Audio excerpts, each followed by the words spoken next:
열심히 만나 열심히 만나 말씀과 기도 달리고 오전에 10시 오후도 10시 모두 모두 함께해요. 네, 반갑습니다. 4월 25일 토요일 성경 겉핥기 오늘도 계속해서 해보도록 하겠습니다. 자, 역사서 이제 시작됐잖아요. 여호수아 그리고 사사기를 어제랑 엊그제 했어요. 자, 여호수아는 핵심이 두 가지라고 그랬죠. 정복과 땅 분배. 그렇죠. 그래서 정복은 31왕을 정복했다. 그리고 그 안에 뭐 여리고성, 아이성 등등 있었죠. 자, 그리고 땅 분배는 12지파에게 땅 분배한 것들. 그리고 개인적으로 또 땅을 받은 사람이 있다고 그랬어요. 누구죠? 갈렙과 여호수아. 그렇죠. 이래서 여호수아는 간단하게 볼 수 있고, 여호수아의 마지막 고백. 오직 나와 내 집은 여호와만 섬기겠다. 그 고백 너무나 멋있는 것 같아요. 네, 아무튼 그리고 사사기로 넘어가 보면 이제 사사기의 핵심은 뭐라고 그랬어요?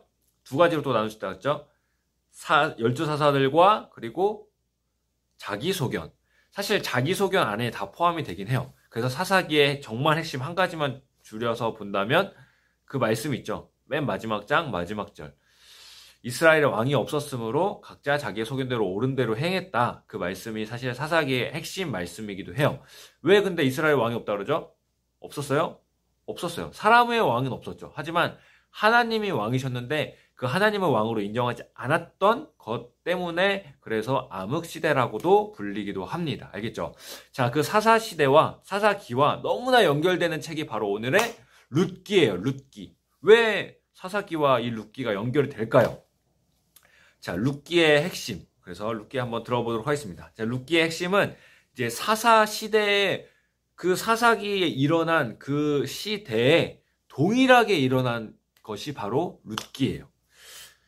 이스라엘 백성들은 이스라엘에서 너무나 암흑시대, 하나님을 왕으로 인정하지 않고 정말 그냥 자기의 소견에 옳은 대로 행하면서 그렇게 살아가고 있었을 때 이 룻, 이방 여인이었거든요. 이 룻은 그 사사시대에 살아가지만 하나님을 인정하는 이방 여인임에도 하나님을 인정하고 하나님께 나아가는 그러한 여인이었기 때문에 이 사사기와 너무나 비교가 되면서 또한 같은 시대이기 때문에 너무나 중요하게 같이 읽어야 되는 말씀으로 볼 수 있습니다.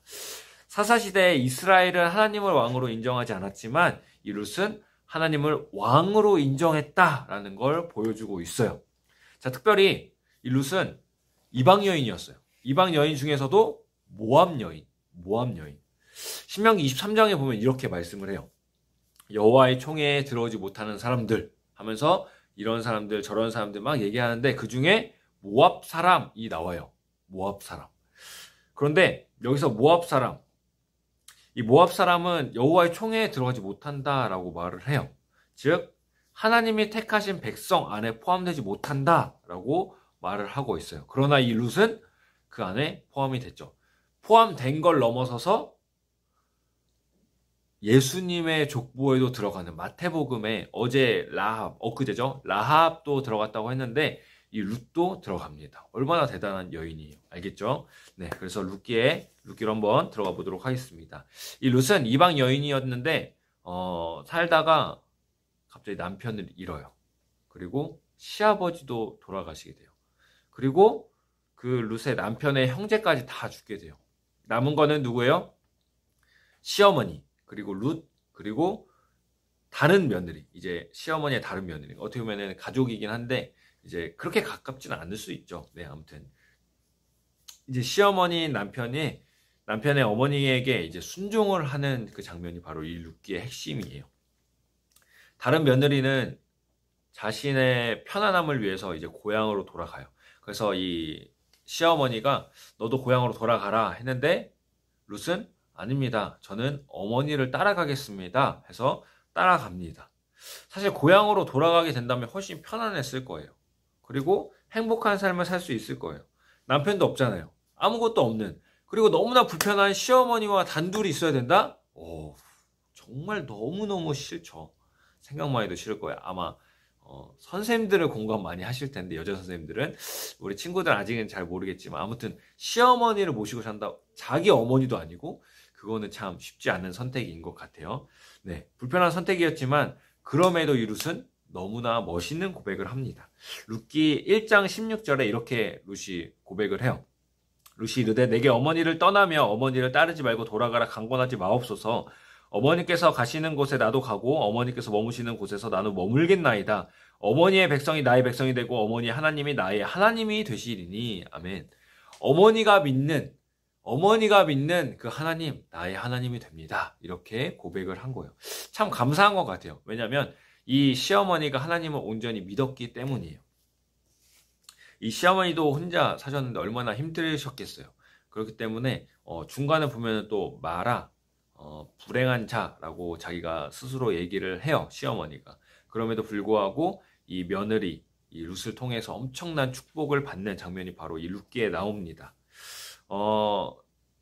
시어머니의 이름이 뭔지 알아요? 나오미예요. 모나미나 뭐 오나미 그런 거 아니에요. 네. 아무튼 이 나오미가 섬기는 하나님을 나도 섬기겠다. 이 룻이 이렇게 고백을 하죠. 그런 다음에 결국에 중간중간에 이야기가 있는데 결국 그래서 결론을 한번 얘기해 볼게요. 결론은 정말 믿음의 가정을 얻게 돼요. 남편이 누구죠? 보아스라는 사람이에요. 이방 여인이었지만 이제 결국에 나오미의 말에 순종함으로 인해서 보아스랑 결혼을 하게 되고 다윗의 아버지 이새라는 사람을 아들로 낳게 돼요. 즉 어떻게 돼요? 다윗의 할머니예요. 이 룻이 대단하죠. 대박이죠. 네. 다윗의 할머니가 되는 축복을 누리게 됩니다. 그래서 예수님의 족보에도 그래서 마태복음에도 나오는 거예요. 그래서 이 룻의 마지막 결론을 보면 세상을 따라 살았던 이스라엘 백성들의 반대로 이방 여인임에도 불구하고 하나님을 섬기며 살았던 이 룻. 그렇게 사사기 뒤에 바로 룻의 개인적인 이야기처럼 보이지만 이 말씀이 그래서 성경에 나오는 겁니다. 너무나 중요한 말씀이에요, 이 룻. 그래서 많은 신학자들도 이 룻기는 중요하다라고 생각하는 그리고 말을 하는 그러한 책입니다. 네, 4장밖에 안 되니까 한번 쭉 읽어보면 좋을 것 같아요. 그리고 재밌습니다. 또 이야기가 이제 쭉 진행되는 게 재밌어요. 아무튼 이 룻기는 이 사사기와 연결해서 그 시대의 이스라엘 백성들은 악하게 살고 하나님을 왕으로 인정하지 않았지만 이 룻은 하나님을 온전히 따르며 이방 여인임에도 불구하고 하나님을 온전히 따르며 하나님을 신뢰했기 때문에 이렇게 큰 축복을 받았다라는 게 핵심이에요. 알겠죠? 룻기. 자, 그럼 우리 내일 또 예배를 위해서 함께 기도하고 그리고 푹 자고 내일 예배도 잘 드립시다. 알겠죠? 자, 그럼 내일 만나요. 그리고 내일 모레도 만나요. 안녕.